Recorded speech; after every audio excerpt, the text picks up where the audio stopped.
My name is Ryan Tran, and today I will be talking to you about technology and its impact on community policing. We are going to discuss what we think about the benefits in technology with our communities and policing, and what we think are the disadvantages of these said things.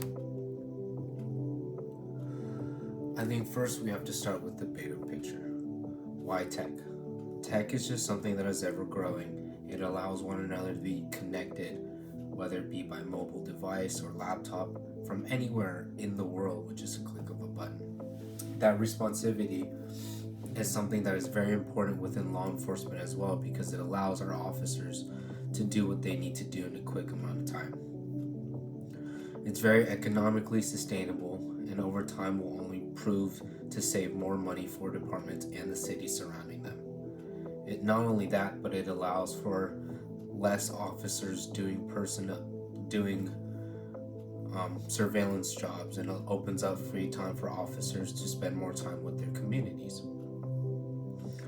One of the biggest things that is often talked about and why we do not use more tech within our policing is this lack of understanding, both with departments and in the cities around them, and a certain distrust in government that we will discuss later in the PowerPoint.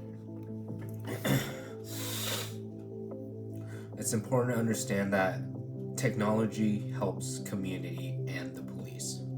It helps community because it allows for officers to have more time in their day with the money that is funded from the city in order to do certain things like interact with the community. Things like this are only able to be done because you have speed cameras looking at freeways instead, or you have surveillance cameras looking at stoplights, and this allows officers to do more of what matters with their community.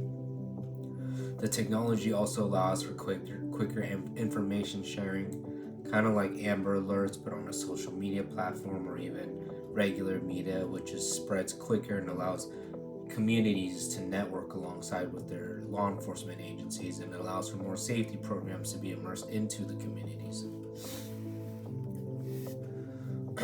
I think with policing and technology, something we need to talk about are things like shot spotters, speed cameras, surveillance, DNA, social media ability, and with technology integrated into our policing system, for every 5 officers, you can have another free officer, essentially by just cutting costs and freeing up more time with this technology-based policing. ShotSpotter is a technology that allows for officers to essentially hear gunshots through technology and to be able to respond to these said gunshots without even needing a call in. In cities like LA or Washington, D.C., 28% of calls go not being reported because people just don't want to call in.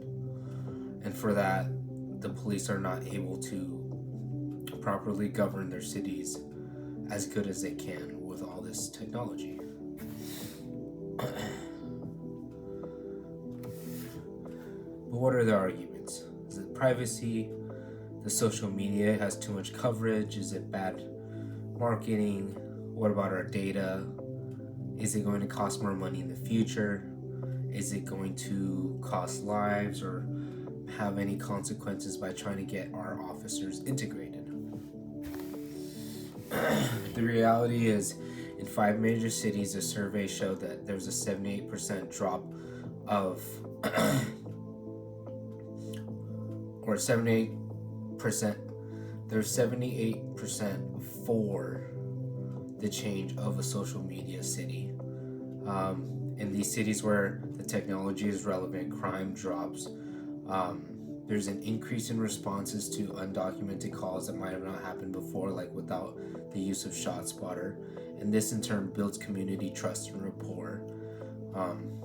Over time, agencies are able to save that money and have more personnel, and this allows them to do more things along with the community and to build that rapport again. Not only is the policing spread better, but they are responding better to the communities. And this knowledge of everyday tasks that officers have to do, and this open communication that is had with the community, allows people to feel safer in the cities that they are governed, um, and to trust more in the people that have decided to govern them. Again, technology is an ever growing thing, and if we do not stay within the concept, or if we do not stay with the concept and grow and change with it, it will leave us behind, and it'll leave the people that we are trying to protect vulnerable, because there will be people out here trying to use this technology to their advantage, and it is our due diligence as police officers to make sure that we take care of the people we have sworn to protect.